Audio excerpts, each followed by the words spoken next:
Hi friends, मैं हूं जया। मैं आज आपके सामने एक बहुत ही दिलचस्प विषय के बारे में बात करने आई हूं। ये विषय दिलचस्प इसलिए है क्योंकि सिवा सोने के टाइम हम इससे जुड़े रहते हैं। पता है ये क्या है? अंग्रेज़ी में बड़े स्टाइल में हम इसे कम्युनिकेशन कहते हैं। कम्युनिकेशन क्या है और कम्युनिकेशन स्किल्स क्यों ज़रूरी है, इसके बारे में बात करेंगे।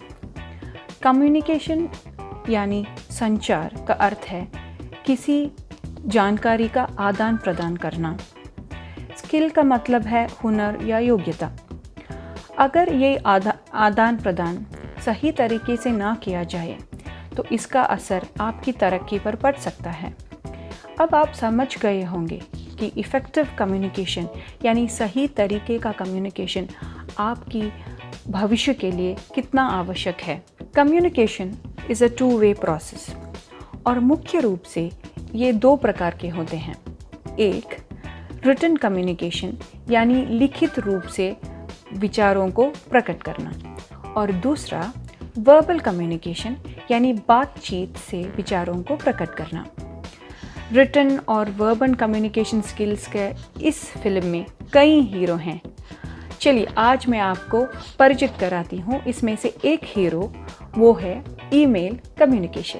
कंप्यूटर में लिखा गया पत्र जब इंटरनेट के माध्यम से किसी को भेजा जाता है उसे ईमेल कहते हैं। ईमेल लिखते समय हमें 5 बातों का विशेष ध्यान देना चाहिए। सबसे पहला है सब्जेक्ट। सब्जेक्ट ईमेल का मुख्य भाग है क्योंकि सब्जेक्ट संक्षिप्त रूप से ईमेल किस बारे में लिखा है इसका जानकारी ईमेल प्राप्त करने वाले को देते हैं। इसलिए सब्जेक्ट हमेशा ईमेल के विषय से जुड़ा रहना चाहिए।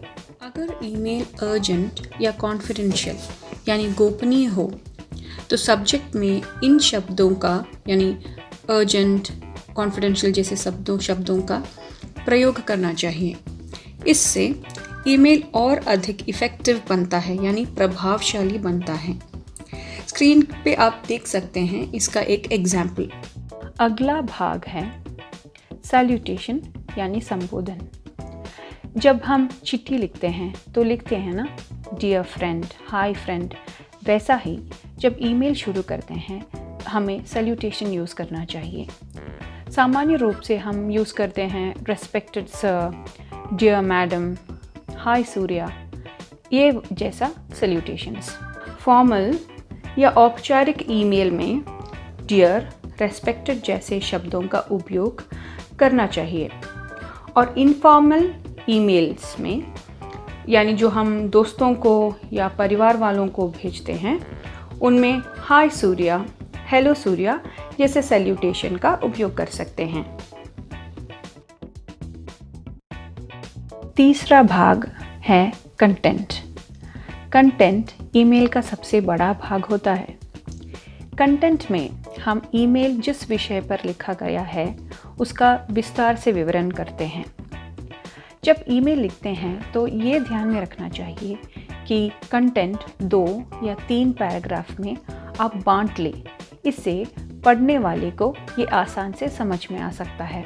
कंटेंट ज़रूरत से ज़्यादा ना लिखना चाहिए और ईमेल प्राप्त करने वाले से हम क्या चाहते हैं ये भी ईमेल में साफ होना चाहिए। ज़्यादा से ज़्यादा 2 या 3 पैराग्राफ में कंटेंट को आप समाप्त करें। इससे ज़्यादा हो तो बड़ा वाला ईमेल कोई पढ़ता ही नहीं है।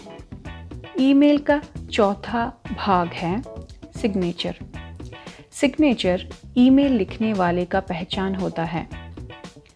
इसमें पहला आता है कंक्लूशन जैसा शब्द यानी कि थैंक्स और थैंक्स एंड रिगार्ड्स जैसे शब्द। फिर लिखेंगे आपका नाम, डेसिग्नेशन या कंपनी में आपका पद, कंपनी या घर का एड्रेस, फ़ोन नंबर और ईमेल एड्रेस, ताकि ईमेल पढ़ने वाले को पता चले आपसे संपर्क करना है तो कैसे करें। ईमेल का 5वां और आखिरी भाग है अटैचमेंट। कई बार हम शब्दों से पूरा नहीं बोल सकते, इसलिए एक अटैचमेंट ईमेल में जोड़ना पड़ता है। ईमेल अटैचमेंट कई तरह के हो सकता है। एक डॉक्यूमेंट और एक रिपोर्ट जैसा भी अटैचमेंट होता है। पिक्चर या डॉक्यूमेंट या एक्सेल जैसे कि लिस्ट जैसा कुछ डॉक्यूमेंट, ये सब हम अटैचमेंट में ऐड कर सकते हैं। फॉर एग्ज़ाम्पल किसी चीज़ के बारे में ज़्यादा बताना हो और उसके लिए एक पिक्चर चाहिए तो पिक्चर जोड़ सकते हैं। कभी कभार ऑडियो अटैचमेंट जैसा स्पीच या गाना भी जोड़ सकते हैं।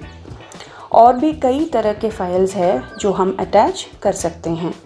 इस पिक्चर में जो दिखा रहा है स्क्रीन पे, इसका एग्जाम्पल्स और अटैचमेंट्स कैसा होता है, इसका एक सैम्पल दिखाया गया है। आप समझ गए होंगे कि ईमेल का 5 इम्पॉर्टेंट भाग कौन से हैं। ईमेल लिखते समय ये सब आपको ध्यान में रखना चाहिए। इससे आपका ईमेल बहुत ही सफल होगा और आपका कम्युनिकेशन इफ़ेक्टिव होगा। आज का मेरा ये छोटा सा वीडियो यही ख़त्म होती है, लेकिन जाने से पहले आपको मैं एक क्विज़ क्वेश्चन देना चाहती हूँ। क्विज़ क्वेश्चन ये है, इस दुनिया में पहला ईमेल किसने भेजा था? इसका आंसर आप दे सकते हैं और इसका प्राइजेस भी आपको मिलेगा। आप सभी बच्चों से यह अनुरोध है कि आप भी इस प्रतियोगिता में हिस्सा लीजिए और अपनी एंट्रीज को हमारे पास भेजिए। आप अपनी एंट्रीज हमें 3 तरीकों से पहुंचा सकते हैं। पहला, व्हाट्सएप द्वारा इस नंबर पर भेज सकते हैं। नंबर है 9321961744 9321961744। दूसरा, आप हमें ईमेल भी कर सकते हैं इस मेल आईडी पे BEPCDPROGRAM@gmail.com, या आप हमें डाक के माध्यम से भी अपनी एंट्रीज भेज सकते हैं इस पते पर। गुणवत्ता संभाग, बिहार शिक्षा परियोजना परिषद, शिक्षा भवन, राष्ट्रभाषा परिषद परिसर, सैदपुर, राजेंद्र नगर, पटना 800004। बच्चों, आपको अपनी एंट्रीज हमें इस प्रारूप में भेजनी है। सबसे पहले विद्यार्थी का नाम, फिर विद्यालय का नाम, उसके बाद कक्षा और एकदम अंत में जिला। इस तरह से लिखकर आप अपनी एंट्रीज हम तक पहुंचा सकते हैं। और याद रखें, आप हमें अपनी एंट्रीज आने वाले शुक्रवार शाम 6 बजे तक ही भेज सकते हैं। धन्यवाद।